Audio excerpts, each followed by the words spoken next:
హరి ఓం. అందరికీ నమస్కారం. ఈరోజు పంచతంత్ర కథల్లోని మిత్రలాభంలో తర్వాతి భాగాన్ని చెప్పుకుందాం. తాబేలు చాలా కాలానికి తన దగ్గరికి వచ్చిన కాకిని కౌగిలించుకుని తన అనుభవాల్ని ముచ్చటించుకుంది.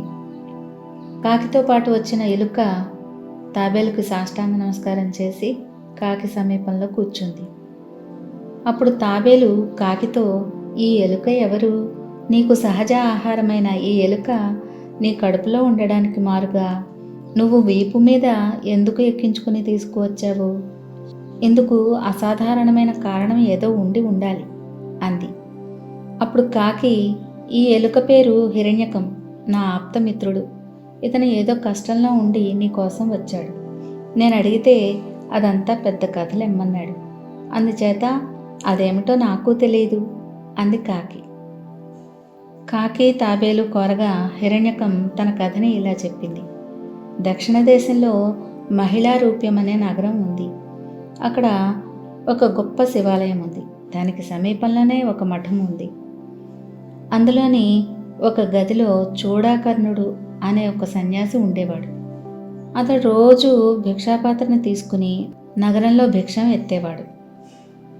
నగరంలో అనేక మంది ధనికులు ఉండడం చేత అతనికి చక్కెరతోనూ బెల్లంతోనూ చేసిన మిఠాయి వస్తువులు, దానిమ్మ, మామిడి లాంటి మంచి మంచి పళ్ళు దొరికేవి.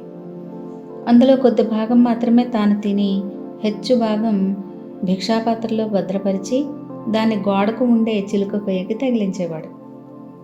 రాత్రివేళ నేను నా అనుచరులు వెళ్ళి ఎగిరి భిక్షాపాత్రలోకి దూకి ఆ మంచి రుచిగల ఆ ఆహారాన్ని తినేసేవాళ్ళం. ఇంతలో ఒకరోజు ఆ సన్యాసి మిత్రుడొకడు బృహస్పతి అనేవాడు చూడాకర్ణుణ్ణి చూడవచ్చాడు. ఆ మనిషి శరీరము, పొట్ట విపరీతంగా లావుగా ఉండేవి. ఆ సన్యాసి చూడాకర్ణుడు బృహస్పతితో, మిత్రమా, ఇన్నాళ్ళు ఎక్కడెక్కడ తిరిగావు, ఏమేం చూశావు అన్నాడు. ఎంతో కాలం క్రితం కార్తీక పౌర్ణమి నాడు పుష్కర తీర్థంలో నువ్వు నేను స్నానం చేసిన సంగతి నీకు గుర్తు ఉంటుంది. ఆ జనసమ్మర్దంలో మనమిద్దరము చీలిపోయి ఒకరినొకరం కలుసుకోలేకపోయాం. అటు తర్వాత నేను హరిద్వారము, ప్రయాగ, కాశీ మొదలైన తీర్థాలు సేవిస్తూ ఎన్నో వింతలు చూశాను అంటూ ప్రారంభించి బృహస్పతి చెప్పుకుంటూ పోయేటప్పుడు నేను భిక్షాపాత్రలో ప్రవేశించి పదార్థాలు ఆరగిస్తూ ఉంటే సన్యాసి నన్ను భయపెట్టడానికి తన కర్రతో భిక్షాపాత్ర మీద కొట్టసాగాడు.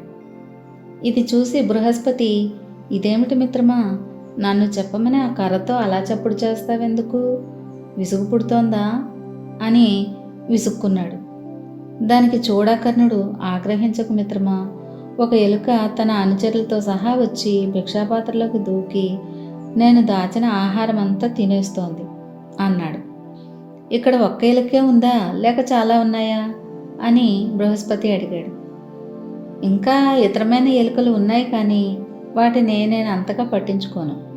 ఇది వాటికి నాయకుడు, దానికి నేనంటే ఏమీ లక్ష్యం లేదు అన్నాడు చూడాకర్ణుడు. దాని ధైర్యానికి బలమైన కారణం ఉండే ఉంటుంది. వెనకటికి బ్రాహ్మణి నువ్వు పప్పుకు 3 నువ్వులు మారకం తీసుకున్నదంటే దానికి కారణం ఉండనే ఉంది కదా అన్నాడు బృహస్పతి. ఏమిటా కదా అని చూడాకర్ణుడు అడిగాడు. బృహస్పతి ఇలా కథ చెప్పాడు. ఒక వానాకాలంలో నేను ఒక పట్టణంలో ఒక బ్రాహ్మణుడి ఇంటికి వెళ్ళి వానలు వెళ్ళిపోయేదాకా అతని ఇంట్లో ఉండనీయమన్నాను. బ్రాహ్మణుడు సరేనన్నాడు.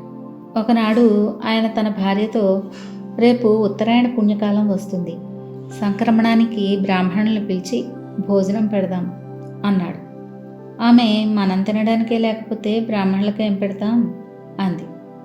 అలా అనకు, పేదవాళ్ళు కూడా ఉన్నంతలో అర్హులకి పెట్టాలి. పొదుపుగా ఉండడం తప్పులేదు, కానీ దురాశ పనికిరాదు. దురాశతోనే కదా నక్క ప్రాణాలు తీసుకుంది అన్నాడు. నక్క ప్రాణాలు తీసుకోవడమా అని ఆ భార్య అడిగింది. ఆ భర్త ఇలా చెప్పాడు. ఒకనాటి ఉదయం ఒక వేటగాడు అరణ్యంలో ఒక అడవి పందిని బాణంతో కొట్టాడు. అది ఆ దెబ్బకు వెంటనే చావక వేటగాడి మీదకి వచ్చి వాడిని పడదోసి వాడి పొట్ట చీల్చి చంపేసింది. కానీ కొద్ది క్షణాలకి అది కూడా రక్తం కోల్పోయి వేటగాడి పక్కనే చచ్చిపడిపోయింది. ఇది జరిగిన కొద్దిసేపటికి ఒక నక్క అటుగా వచ్చి ఆ వేటగాడు అడవి పంది కాళ్ళ తొక్కిడిలో ఒక పాము కూడా చచ్చిపోయింది. ఇది జరిగిన కొద్దిసేపటికి ఒక నక్క అటుగా వచ్చి, ఆహా, ఏమి నా అదృష్టం! ఈ శవాలను సాధ్యమైనంత హెచ్చుకాలం తింటాను. 2 మాసాలకి ఈ అడవి పంది మాంసం, 1 మాసానికి ఈ వేటగాడి మాంసం, 1 రోజుకి ఈ పాము మాంసం తినవచ్చు. ఈ పూటకు మాత్రం ఈ విల్లుకు కట్టిన అల్లెతాడు, కట్టితాళ్ళు ఇవి తోలువి కదా, అవి తింటే కడుపు నిండుతుంది అనుకుంది. అది మెల్లగా నేల మీద నుంచి విల్లును ఎత్తి ఒక చివర ఉన్న కట్టుతాడును కొరుకుతూ, ఊరికే దొరికిన వస్తువైన మందులాగా పొదుపుగా వాడాలి కానీ దుబారా చేయకూడదు అనుకుంది. కానీ అది కట్టుతాడు కొరికేసిన మరుక్షణం విల్లు తన్ని దాని అంగుడు నుంచి తలలోకి దిగబడి ఆ నక్క కాస్త అక్కడే చచ్చిపోయింది.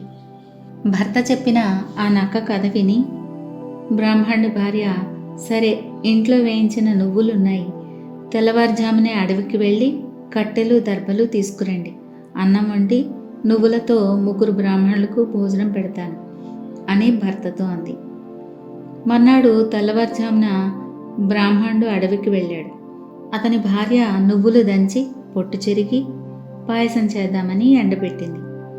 ఆమె వంటింట్లో పనిచేసుకోవడానికి వెళ్ళిన సమయంలో ఒక కుక్క వచ్చి ఆ నువ్వుల్ని అశుద్ధి చేసింది. ఇది చూసి బ్రాహ్మణుడి భార్య, ఇవాళ బ్రాహ్మణులకి ఏం పెడతాను, ఒక్కటే దారి కనిపిస్తోంది, ఈ పొట్టు తీసేసిన నువ్వుల్ని 3 నువ్వులకి మారకం చేయాలి, ఆ తర్వాత వంట చేయాలి అనుకుంది. ఆమె పొట్టు తీసిన నువ్వు పప్పు తీసుకుని పొరిగింటికి వెళ్ళి ఇది తీసుకుని సరికి సరి 3 నువ్వులు ఇస్తారా అని ఆ ఇంటావిడిని అడిగింది. లాభసాటి బేరం కదా అని ఆ ఇంటావిడ సంతోషంగా ఒప్పుకుని బ్రాహ్మణుడి భార్యకు 3 నువ్వులు ఇచ్చింది. బ్రాహ్మణుడి భార్య వెళ్ళిపోయాక ఆ ఇంటావిడ తన కొడుకు కామందకితో తాను చేసిన లాభసాటి బేరం గురించి చెప్పి, ఏమంటావు అంది. కామంతికి ఆమెతో, ఈ మారకం బేరం చూస్తే అనుమానం కలుగుతోంది, ఏదో కారణం లేకుండా ఎవరూ ఇలాంటి నష్టపు బేరం చేయరు, ఎవరా మనిషి అని అడిగాడు. ఫలాని బ్రాహ్మణుడి భార్య అని తల్లి చెప్పింది. అబ్బో, ఆమె చాలా గడుసుది, జిత్తులు మారీను. అమ్మా, నువ్వు ఆ పప్పు అవతల పాడేయి, అది పనికి వచ్చేదైతే ఆమె నీకు ఇచ్చేది కాదు అన్నాడు కామందకి. అది నిజమని గ్రహించి ఆ తల్లి అలాగే చేసింది. ఈ కథ చెప్పి బృహస్పతి చూడాకర్ణుడి వద్ద ఒక పార అడిగి తీసుకుని ఆ కలుగుని తవ్వడం ప్రారంభించాడు అని ఆ ఎలుక ఇంకా ఇలా చెప్పసాగింది. నాకు చెడ్డ భయం వేసింది, ఎందుకంటే నేను నా కలుగులో చాలా బంగారము ఆహారము దాచుకున్నాను, అవి పోతాయేమో అని భయపడ్డాను. కానీ వాళ్ళకు అడ్డు తగలలేను, తగిలితే నా ప్రాణాలకే ముప్పు. వాళ్ళిద్దరూ నేను దాచినదంతా కాజేసి బంగారాన్ని చెరిసగం పంచుకుని పరమానందంతో కూర్చున్నారు. నా ఇల్లు పోయింది, నా సొత్తు పోయింది. మరొక చోటు చూసుకుందామని అక్కడి నుంచి నా అనుచరులతో బయలుదేరాను. నా అనుచరులు ఆకలి మీద ఉన్నారు. చూడాకర్ణుడి పాత్ర నుంచి ఆహారం తస్కరించడానికి సాహసించవచ్చునని వాళ్ళు అభిప్రాయపడ్డారు. సరే, వెనక్కి వెళ్ళాము. మా అలికిడి విని చూడాకర్ణుడు భిక్షాపాత్రను కర్రతో కొట్టాడు.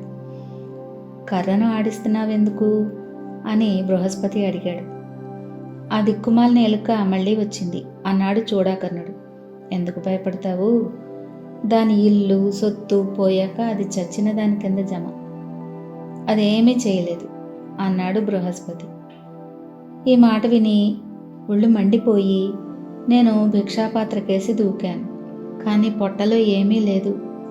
బాగా ఆకలిగా ఉన్న కారణంగా నీరసం నిస్సత్తువ ఆవరించి దాన్ని అందుకోలేక ఠపీమని కింద పడ్డాను.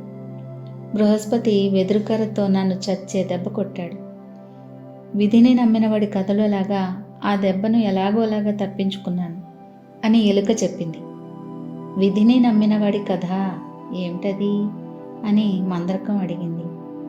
అప్పుడు హిరణ్యకం చెప్పిన ఆ విధిని నమ్మినవాడి కథని తర్వాతి భాగంలో చెప్పుకుందాం.